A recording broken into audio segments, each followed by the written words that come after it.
Esta es la historia de cómo me encontré a la muerte de frente en la mina abandonada.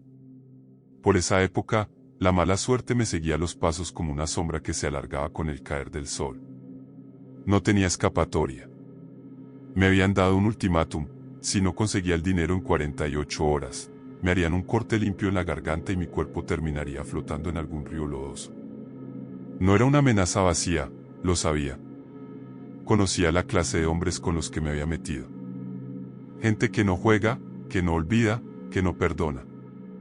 Había llegado a esto por mi propia mano, por el impulso insaciable de apostar más de lo que tenía, de creer en la suerte incluso cuando todo indicaba que me había abandonado. Primero fueron billetes, después relojes, luego pequeños préstamos que se convirtieron en cifras impagables. Y ahora, aquí estaba, en una ciudad que se estrechaba a mi alrededor como un ataúd a medio enterrar. Pero entonces recordé la historia. La mina. Cuando era niño, había escuchado aquella leyenda decenas de veces. La contaban los viejos en la cantina, entre tragos de aguardiente y miradas furtivas. Se decía que, mucho antes de que la mina fuera un infierno de hollín y sudor, había sido la guarida de un español que huía de la justicia. Un hombre rico y cruel que, en los albores de la conquista, utilizó los túneles para esconder su oro, un tesoro tan vasto que nadie podía imaginar su verdadero valor. Pero eso no era lo que hacía que la historia persistiera como un eco en la memoria del pueblo. No. Lo que la hacía inolvidable era la maldición. Años después, en 1954, ocurrió la tragedia. Una explosión en uno de los socavones más profundos. El derrumbe sepultó a varios hombres, y aunque lograron rescatar a casi todos, hubo uno que jamás volvió a ver la luz del sol. Dicen que su espíritu sigue ahí, atrapado entre las piedras, vagando por túneles que solo él conoce, esperando algo o a alguien. Por supuesto, siempre había pensando que no era más que un cuento para asustar a los niños. Pero en ese momento, con la soga apretándose cada vez más alrededor de mi cuello, la historia dejó de parecerme absurda. Si el tesoro existía, si había siquiera una mínima posibilidad de que ese oro fuera real, entonces valía la pena intentarlo. No podía hacerlo solo. Necesitaba ayuda.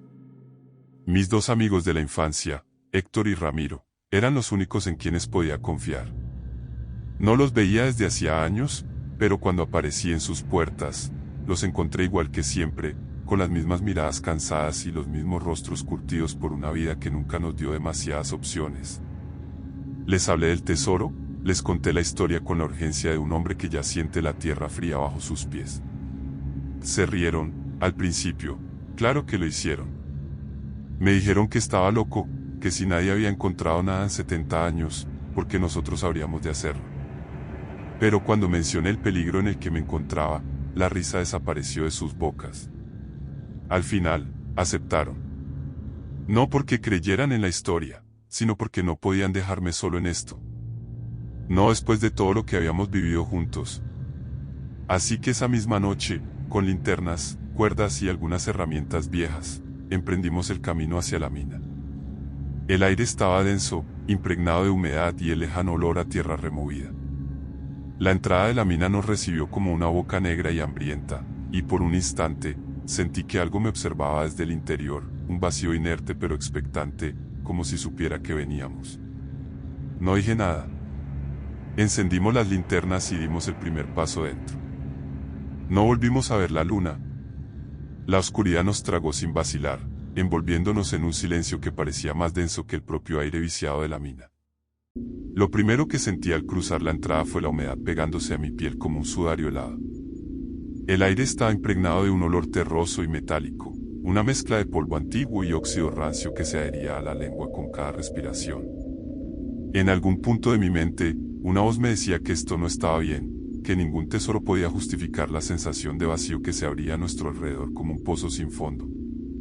Pero no dije nada. No podía permitirme el lujo de dudar. Héctor iba adelante, con la linterna temblando ligeramente en su mano. Su rayo de luz cortaba la penumbra con un fulgor mortecino, desvelando a medias las paredes rugosas de piedra y los restos de una época que se había quedado atrapada en ese lugar como un insecto en ámbar. A medida que avanzábamos, comenzamos a ver los rastros de la tragedia. Cascos oxidados abandonados en el suelo, herramientas rotas cubiertas de polvo espeso, restos de tablones podridos que alguna vez habían servido como soporte para los túneles. En la pared, apenas perceptibles bajo la gruesa capa de mugre, aparecieron marcas toscas, arañazos profundos como si alguien hubiera intentado salir, como si sus uñas hubieran buscado desesperadamente una grieta por la cual escapar. Entonces, Héctor se detuvo. Levantó la linterna y la dirigió hacia un punto en la roca donde alguien, hace mucho tiempo, había grabado palabras con una precisión espeluznante. No era una inscripción elaborada, ni un testimonio extenso, solo unas cuantas letras torpemente talladas, palabras que se arrastraban por la piedra como un susurro detenido en el tiempo. No estamos solos. La frase nos cayó encima como un peso insoportable. Ramiro dejó escapar un murmullo nervioso, una risa ahogada que pretendía ser burla, pero que sonó demasiado frágil, demasiado hueca.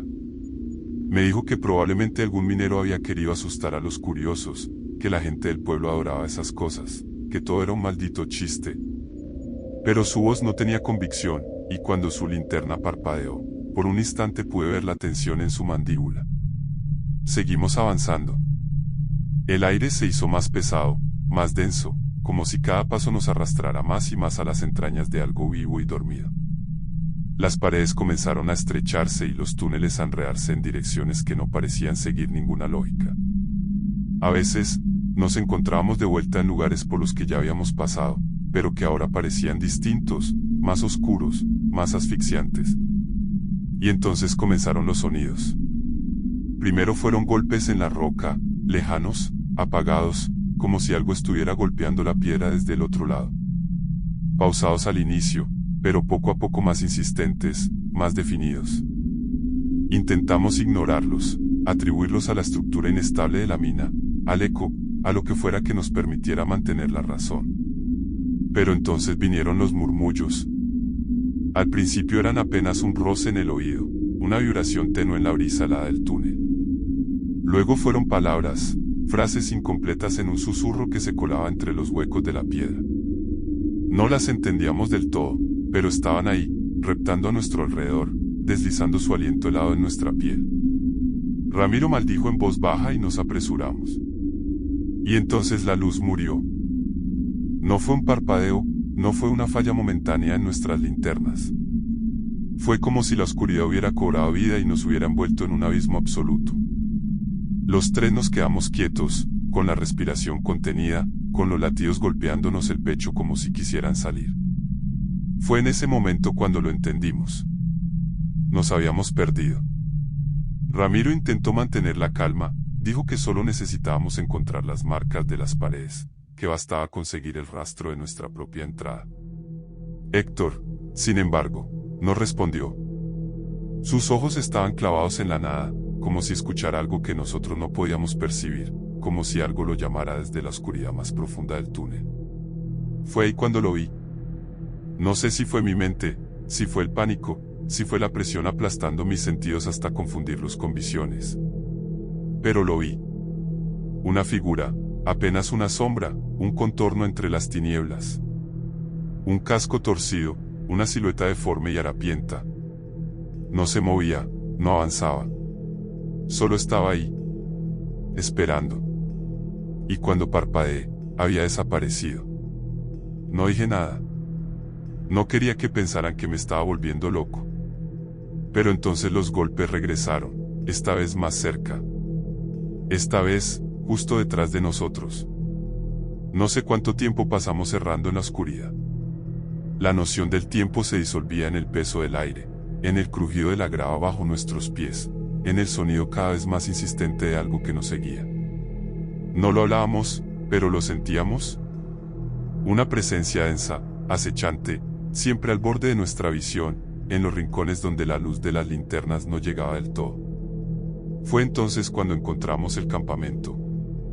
Al principio, pensé que era una ilusión, un producto de nuestro cansancio y del pánico que nos embotaba la mente.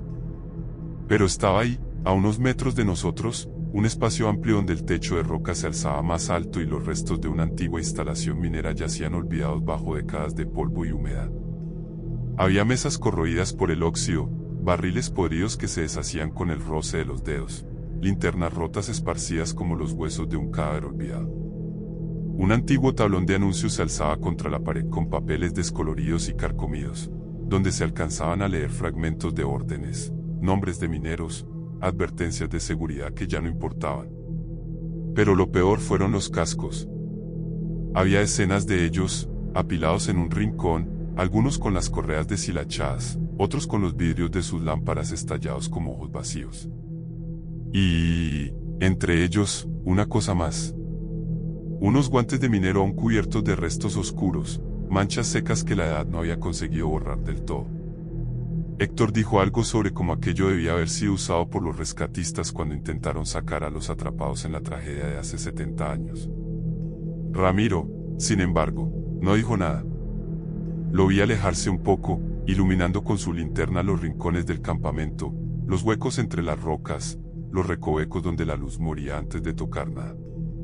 Y fue entonces cuando escuchamos el primer sonido.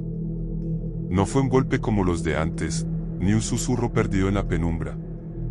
Fue un chasquido seco, un crujido de huesos, de algo partiéndose en la oscuridad con una lentitud antinatural. Ramiro giró sobre sus talones, levantó la linterna y abrió la boca para decir algo. Pero no tuvo tiempo. Algo lo arrastró. No fue un movimiento torpe, no fue un tropiezo.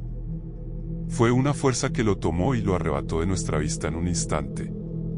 Héctor y yo apenas alcanzamos a ver su cuerpo siendo jalado hacia la negrura, su linterna cayendo de sus manos y rodando por el suelo, parpadeando con un brillo moribundo. Un ruido seco, un jadeo, un ruido de uñas arañando la piedra. Luego, nada. Nos quedamos paralizados.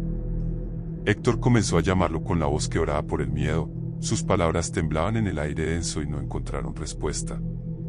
Me acerqué lentamente a donde había estado Ramiro, sintiendo la piel erizarse con cada paso, como si mi cuerpo supiera algo que mi mente aún no quería aceptar. Y entonces vi la sangre. Era una mancha oscura sobre la tierra, aún fresca, aún húmeda. Un rastro que desaparecía en la negrura insondable de un túnel que no reconocíamos, hueco que parecía abrirse a otro mundo donde la luz no tenía cabida. No hubo gritos, no hubo súplicas. Ramiro simplemente se había desvanecido. Héctor me miró con los ojos abiertos de par en par y, sin necesidad de decir nada más, comenzamos a correr. Nos internamos en los túneles sin dirección, sin pensar, sin preocuparnos por qué camino tomábamos mientras el pánico nos empujaba a huir de aquello que no entendíamos.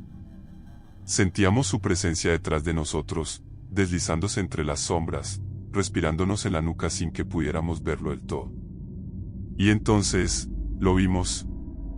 Al principio, fue solo un parpadeo en la penumbra, una silueta borrosa entre las rocas. Pero después emergió con claridad, con la lentitud de algo que sabía que no necesitaba apresurarse. El minero fantasma. Llevaba un casco torcido sobre la cabeza, inclinado en un ángulo antinatural como si el cráneo bajo él estuviera fracturado. Sus ropas eran jirones de tela sucia, pegadas a un cuerpo donde la carne podrida aún colgaba en retazos viscosos. Sus ojos eran lo peor. No eran ojos humanos. Eran dos pozos de luz espectral, un resplandor maligno que ardía en el vacío de sus cuencas, proyectando un fulgor enfermizo sobre las paredes de piedra. Héctor jadeó, susurró algo que sonó a una oración entrecortada, pero yo no pude hacer nada más que mirar. El minero dio un paso. Y la mina entera se estremeció. Un estruendo reverberó en el túnel, un sonido que no venía de su boca, sino de la piedra misma. Héctor me tomó del brazo y me jaló con fuerza, su desesperación convirtiéndose en un grito mudo en sus ojos. ¿Corrimos? Pero no se puede huir de algo que pertenece a la mina. No sé en qué momento Héctor tropezó, solo sentí su mano soltándome de golpe y el ruido de su cuerpo cayendo contra el suelo. Me giré y lo vi, jadeando, tratando de ponerse en pie. Y entonces las manos salieron de la tierra. No eran manos humanas. Eran sombras con forma de dedos huesudos que surgieron de la piedra, que se enredaron en sus tobillos, que lo arrastraron con una fuerza imposible hacia una grieta en la roca que no había estado ahí un segundo antes. Héctor gritó, un sonido desgarrador que rebotó en las paredes y se fundió con el crujir de la piedra moviéndose a su alrededor. Se aferró a la tierra, sus uñas arañaron la grava, Sus ojos me buscaron en un último intento de ayuda. Yo me lancé hacia él. Intenté sujetarlo, juro que lo intenté. Pero la mina se cerró sobre él. La roca se hundió con un sonido seco y, en un parpadeo, Héctor desapareció. Solo quedó el silencio. Solo quedé yo. El silencio en la mina no es real. Es un engaño, un respiro artificial antes de que algo vuelva a moverse en la oscuridad. Antes de que el siguiente sonido te atraviese los huesos y te haga sentir que nunca más estarás solo. Pero no como una compañía que reconforta, sino como algo que te acecha, que te observa desde un rincón donde la luz no alcanza, donde el aire es denso y viejo, donde los muertos nunca duermen. Héctor ya no estaba. Ramiro ya no estaba. Solo quedaba yo, con el pulso desbocado y la respiración hecha un jadeo seco, con la garganta ardiendo de terror y las piernas temblando por el cansancio. No sé cómo seguí caminando, no sé cómo mis pies encontraron fuerzas para seguir arrastrándome a través de los túneles, guiado por un instinto más primitivo que racional.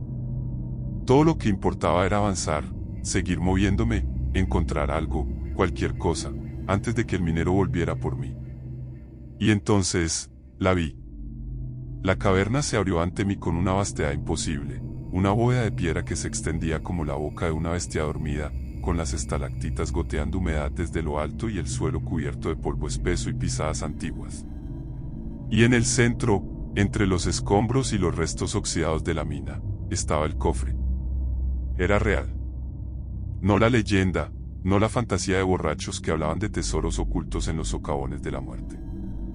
Ahí estaba, esperando, cubierto por una pátina de tiempo y abandono, con las bisagras ennegrecidas y la madera hinchada por la humedad de los años. Un cofre grande, pesado, con grabados casi borrados por el paso del tiempo, pero aún lo suficientemente visibles como para reconocer el escudo de un linaje español antiguo, de los que habían saqueado estas tierras siglos atrás.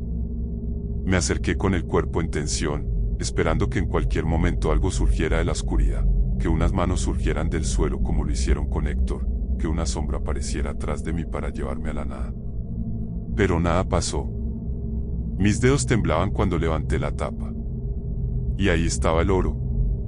Monedas gruesas con inscripciones gastadas, cadenas pesadas de eslabones gruesos, piedras preciosas engarzadas en sortijas, copas y relicarios que relucían con un brillo enfermizo bajo el haz de mi linterna. No pude evitarlo. Metí las manos en el oro, sintiendo el peso real, el frío metálico que me aseguraba que era cierto, que no era un delirio de mi mente enloquecida por el miedo. Pero entonces lo vi. No en el cofre. En la piedra justo detrás, grabadas con una precisión casi ritual, estaban las palabras: este oro es maldito. Quien lo reclame, quedará atrapado en esta mina para siempre. El frío me atravesó como una daga. No lo escuché llegar. No hubo un crujido de pasos, no hubo el eco de una respiración ajena. Pero ahí estaba. El minero. De pie, al otro lado de la caverna, mirándome con la cabeza ladeada en un ángulo imposible, con su casco torcido, con sus ojos espectrales ardiendo en el vacío de su rostro de calavera. No sé si sonreía, pero lo sentí. Intenté retroceder, balbuceé algo, palabras entrecortadas que no tenían sentido, promesas de que no tocaría el oro, de que no lo quería, de que nunca había querido estar allí. Pero no importaba. Él ya me había reclamado. Dio un paso y la mina entera pareció estremecerse con él.